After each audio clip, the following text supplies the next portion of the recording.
I think we're sitting there near late end of the season when we were on fire, on this win streak, and we were in the team meeting, and he was kind of just like, "Well, boys, a lot of you guys may know this.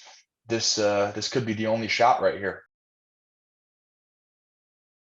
All right, I got Aiden Hutchinson here. Last time I talked to him, he was he was a draft prospect. Now he's a stud, man. It was a lot of fun watching this year, man. I could see you kind of evolving as a player as the year went on and picking up new things. And I thought it was fun, man. I saw you stand up a little bit. I know we talked about that in the first pod. What was the deal, man? Was there anything that surprised you about NFL life or kind of developing as a pass rusher at the next level? Yeah, I think that first year was a big evolution. It was a lot of learning. I mean, you know how those rookie years go. And I mean, coming in, my first game was against Philly, against that O line. So that was definitely that set the standard for me, and then kind of all the other O lines I played after that, it was obviously Philly had one of the best O lines in the league. So it was to be able to compare, even a mobile quarterback like Jalen going against other quarterbacks, I thought it was a really good first game. But kind of even my evolution through the season, man, learning so much.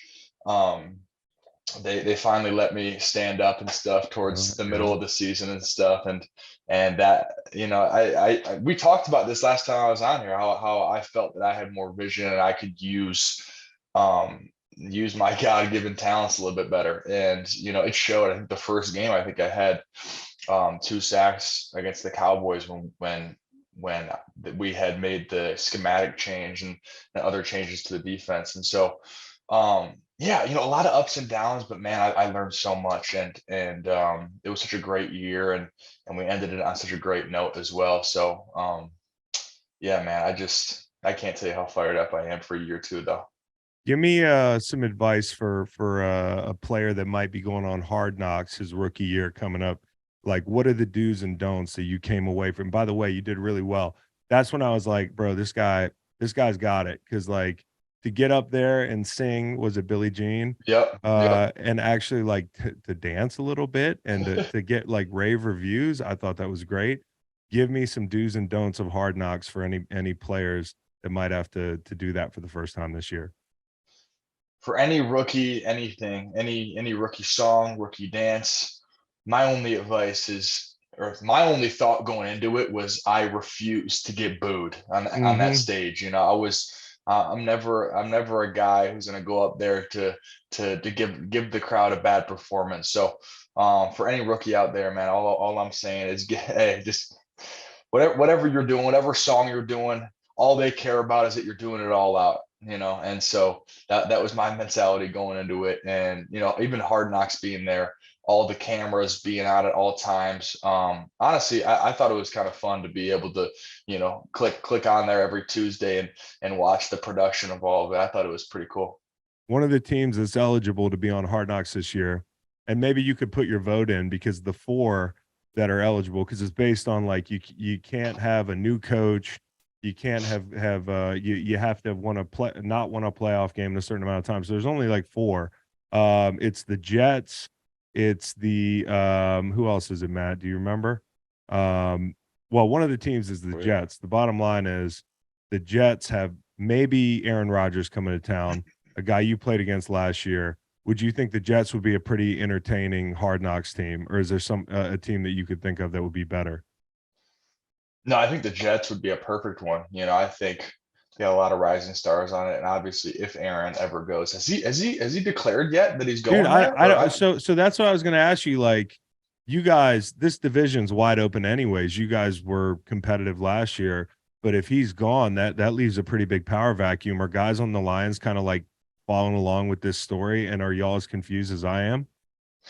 honestly, I feel like there was so much buzz going on with Aaron Rodgers about 2 weeks ago, and I haven't heard anything since. And I don't know.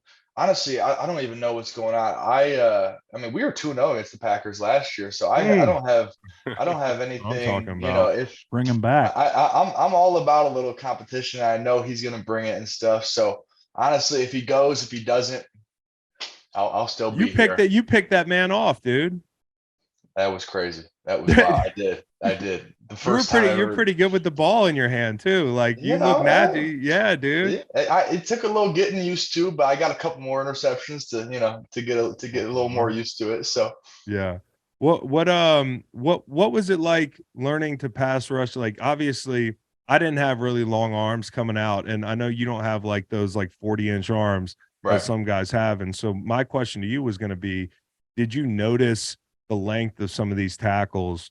And like as you adjusted and evolved, like did you work on ways that you could get longer kind of without having that maybe elite length that some people talk about some of these prospects having?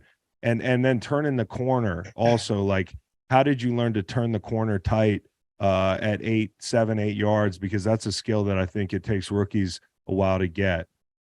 Yeah, I think, I mean, a lot of it week to week. I mean, you're playing that there is no drop off in talent. I mean, obviously there's some elite tackles out there, but I feel like Yeah, the baseline for offensive linemen, that talent level doesn't drop. And you talk about the long arms, and to be honest with you, I didn't feel it, entirely. I think in college you play some guys with long arms, but they're so underdeveloped. yeah. So, but when you get to the NFL, they're more developed and they're more savvy. But honestly, that was never a point with me where I was like kind of struggling because I was like, damn, this guy's got long arms and Yep. I can't Yep. get separation. That was never the case for me. And so, yeah, but it's, I mean, example one would be Lane. I mean, going against Lane week one. Yep. I mean, he's so long, but he's so powerful, and he's got those grippers on him. So Underhand punch too. right, and so it's really for me the biggest thing going week to week was kind of styling my game plan around how they shoot their hands and how they set and stuff like that. But I never really crossed my mind with arm length and like I mean, What was there a move that you picked up that you didn't think you had in your toolbox, like that you learned in the last calendar year?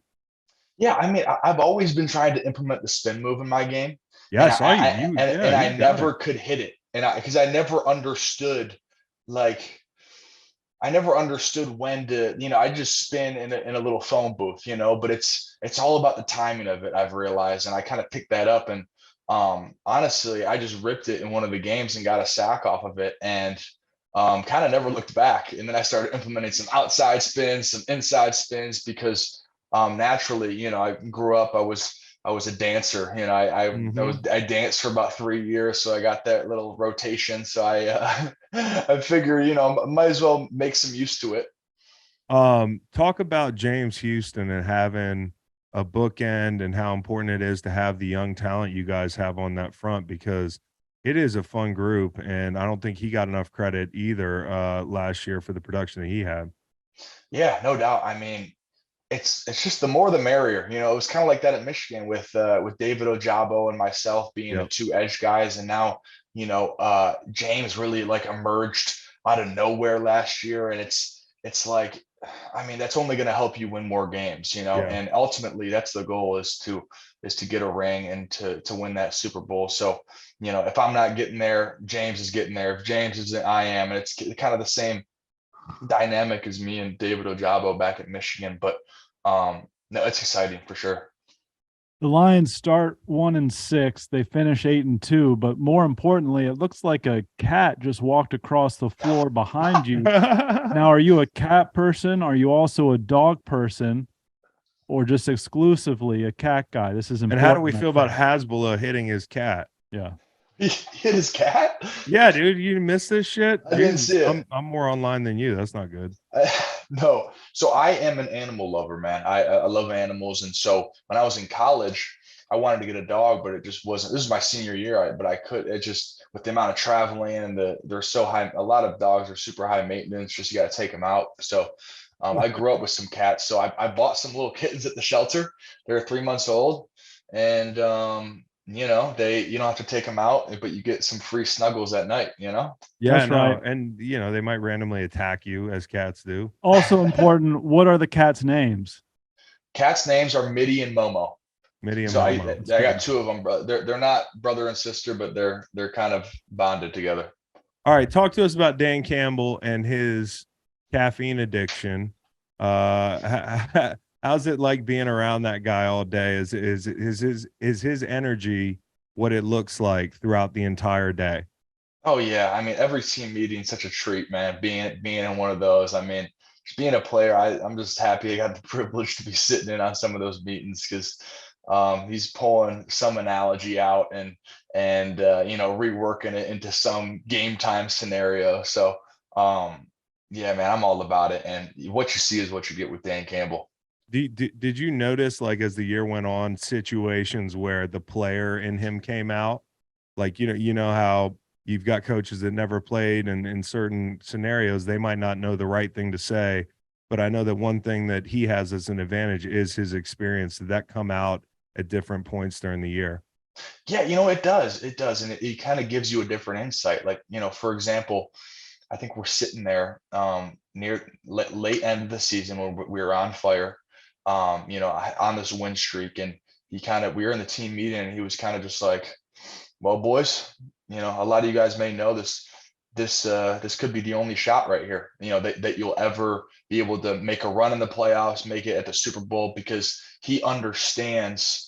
You know how few and far between you can have a great team and lose in the divisionals and the playoffs, and then you know that great team never gets to see it. But we were so on fire late in the season, and it was one of those things that I think we all believed we would have made a run in the playoffs. And having that kind of coach's insight, just kind of telling you that you know this could be the only opportunity to get to that Super Bowl, and I think we all understood that in that moment. How would you classify Jared Goff's personality? Because, he's a guy that's been criticized before. I've always been a big fan of his. I think he's handled every situation the right way, and it was really great to see him get a little bit of credit this year because you guys had a good football team, but he was a big part of that. It wasn't like you just had so many weapons that you plugged him in and it was a system. I thought that he made some really nice throws, but as a leader, what's this guy about? What's he like in the locker room? Yeah, you know, Jared's one of those guys that he seems laid back, you know, when you see him, he's kind of the Cali boy with the, you know, he's, you know, just kind of got that demeanor about him. But man, he's got so much attention to detail. And I've walked into the quarterback room a couple times, and just to hear them talk, as I like to hear, you know, how those guys think and stuff like that. And man, the way he breaks stuff down with defenses, even, I mean, it's no wonder why he's picking defenses apart, especially last year, man. He had a great year, and it was fun watching him. And you know, I think he doesn't get the credit that he deserves a lot, and he's guy's a stud. Were people excited to see Jamison Williams, get healthy and score that touchdown when he came back? And like, was there buzz around the facility around this guy? Like, wait till he kind of gets out there. Oh yeah, I mean, it happened right as he scored that touchdown. We're all sitting there on the sideline because we know how fast he is, and I mean, he was still not 100% coming off Yeah, that knee. So I mean, those ACL guys are not 100% until you know a year and a half after. yeah. So yeah, I mean, we were all sitting there on the sideline, just stargazing and really excited about next year. The internet says you were born in Plymouth, Michigan, went to high school in Dearborn, Michigan, went to college in Ann Arbor, Michigan. You work in Detroit, Michigan. That's true. Will you be retiring to Kalamazoo or Saginaw? Yeah, like where you go? Where's 40-year-old Aiden Ooh, Hutchinson live? dude, 40-year-old Aiden Hutchinson is going to be somewhere in northern Michigan, we'll call it. We'll go, Yeah, you know, Traverse City or something like Traverse that. City. There's a lot of NFL guys that go up there and Is spend there? their summers. Yeah, like Okay. a guy used to play with Brent Selleck's up there. A few guys. They say it's beautiful. It's like the Dude, south of northern France. Michigan in the summer, you can't beat it, you know? Yeah, yeah. All right. I, Well, I got 5 DNs since 1988 ever drafted second overall. You ready? okay, yeah. Julius Peppers, Chris Long, Nick Bosa, Chase Young, Aiden Hutchinson. Yeah. That's good. It's not a question though. It's not a question. No. 35 years, only five dudes yeah. at that spot. Did you feel the pressure being, like high pick, hometown kind of thing? Like, yeah, I bet you had a lot of tickets. Right. Oh yeah. You had Oh, every yeah. It was week, dude. I bet ridiculous. people were coming out of the woodwork on you. Yeah. No, it was ridiculous. But honestly, I had my mom handle all of it. I said, Mom, you got the ticket situation. You talk to the smart. Lions person. But no, I mean, I did feel it a little bit at first, but I feel like I got into a little flow state where I was off social media. And when you're off social media and like you don't know what people are saying, I don't really care. It makes you not care, Yeah, and I was kind of sitting there and you kind of, how the NFL season goes, it's just week after week, very kind of repetitive. You get your Monday, Tuesday, Wednesday, and it's like, I didn't really give a shit what people were saying, and I may have had a not so good game. And then, obviously I could think, oh yeah, people are probably talking some shit about me right now, but I'm like, guess what? I'm not going anywhere. Well, there's a lot of I'm gonna stat be bad. watchers. Yeah, there's a lot of people that just watch the box score and shit, and they don't watch the game, and they're watching the ball. Right. Like you can have a game where you got 5-6 pressures and you were whooping somebody's ass and you were good in the run game, but unless they see that sack, Oh which my was God, good because you had your big multi-sack games, you had a really great number for the year. What was it, 7.5 or 8? It was 9.5. 9.5. 9.5 sacks. So you're knocking on the door double digits. That's a great year. But like sacks come in bunches, and you can go through these slumps where you're in your head about it and you're looking at the fucking internet. Like that's not going to help. You It's never were a crazy. name searcher, were you? Did you ever name search? I did when I was probably like a junior at Michigan, but once I hit my senior year and I played like a great game against Wisconsin, feeling great. And then I go and search my name. People are talking shit about me. Yeah, I'm that's like, dude, tough. I got to get off this, dude. Because like it's as a DN, it's that life. It's like you could be playing your best ball. Like my best game, technique wise, was a 1 sack game. But I had the 3 sack, the 2 sack, the 2.5. Like all of my, like it's just ridiculous. The life of a DN, and sacks are such a tedious and delicate thing that things need to go perfect for. Yeah, and then also like you could have a 3-sack game and fall into 2 of them, and people are like, "You played the game of your life," and I'm like, "No, yeah, I played better last week." I know. Like my first sack against the Commanders was, I was rushing as a 3-tech, but I was doing a little loop contain rush, and Wentz just fell into my arms. Yeah, and but I'm like, dude, shit. At the end of the year, they all count the same. Yeah, you're damn Wentz right. will do that. Wentz, my boy Carson will do that. How'd they hit you on the rookie dinner, man? Did they get you? Not bad. It honestly ended up being about 11,000 total, and actually we had a second rounder too, so I ended up splitting it. Oh wow, dude! Yeah. The NFL's gotten soft. No. I mean we got some good vets over here. The vets are getting younger. Yeah. You don't have these old dinosaurs. Like when I came in the league, it was a bunch of like 35-year-old men, and they were just fucking mad. Yeah. So our bill was like 30. Oh, was it? And I had like 20 of it.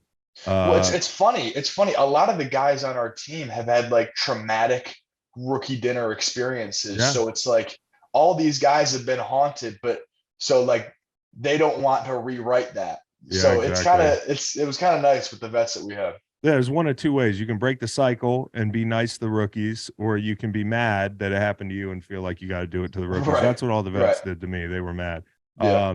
How about David Montgomery, man? I heard you say that he was a motherfucker to tackle. And then how did you feel when you guys saw the news that he was going to be joining your team? Yeah, dude, I mean, the guy's just a little bowling ball, and I missed a couple of tackles that, I wasn't too happy about at the time, but now I am happy that we got him. So I think he's going to be a great player for us. And, I'm pumped. I'm excited about that. Yeah. The eye black, it goes over it sometimes goes over the left eye this past year. Yeah. Usually it was typically the right eye at Michigan. How do we decide that? I was sitting there before one of the games and I realized that I don't want any like permanent eye damage on one eye. If I'm going to get eye damage or something, I'm going to even it out, Smart. That's really smart. That's really smart. The scouting report is true about you. Smart player. Any goals for the upcoming season before we let you go? Like anything you're working on, or, because I know year 2, they always talk about sophomore slump, all this shit. You hear about the rookie wall, you hear about the sophomore slump. You've avoided the first one. How are you going to avoid the second one, and what kind of things are you working on? Man, I'm just bettering myself and working on mobility, flexibility. I'm working on getting as strong as I've been, and I think I found some really good guys to get me to those places. And man, I'm eating great food right now. I think just being this be my first NFL offseason, I'm just doing. I feel like I'm doing everything the right way. I'm just doing the right things in order to prepare myself for a big year too. What does Aiden Hutchinson weigh today? That's the last question I have for you. This morning, no water or anything, no food. I weighed 260. So I Okay. was, that's a. I usually I'm around 260 to 265. Okay, there we go. Lean. Yeah. Yep, lean, muscular. Aiden Hutchinson, man. We love watching you play. Hope you come back again soon, and go Lions, bro. We hope you guys take the division, take the whole goddamn thing, bro. I'm Hell excited to yeah. watch you guys play. So Hell yeah. All right, guys. Thank you. yeah.